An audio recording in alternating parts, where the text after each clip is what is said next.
অর্থমন্ত্রী নির্মলা সীতারামন বুধবার 18 September 2024 NPS বাৎসল্য scheme চালু করেছেন, যা পিতামাতাদের একটি পেনশন অ্যাকাউন্টে বিনিয়োগ করে তাদের 18 বছরের নিচের সন্তানদের ভবিষ্যতের জন্য সঞ্চয় করার অনুমতি দেয়, যার সর্বনিম্ন আবেদন হলো 1000 টাকা। এটি আসলে কি? এটি পিতামাতাদের তাদের নাবালক সন্তানদের জন্য পেনশন অ্যাকাউন্ট খুলতে সক্ষম করবে।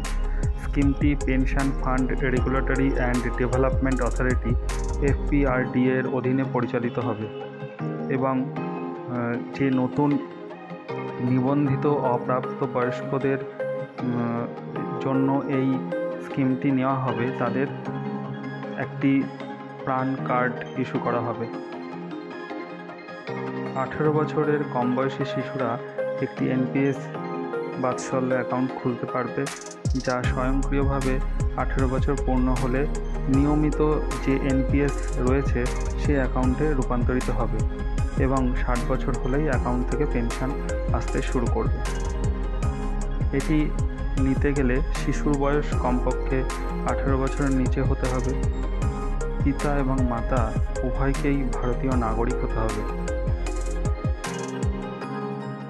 এর সমস্ত ডিটেলস আমি ডেসক্রিপশন বক্সে দিয়ে দিচ্ছি এবং অফিসিয়াল ওয়েবসাইটের লিঙ্কও দিয়ে দিচ্ছি। আপনার পরবর্তী সমস্ত যা প্রয়োজনীয় তথ্য সব এখান থেকে জেনে নিতে পারবেন। ধন্যবাদ।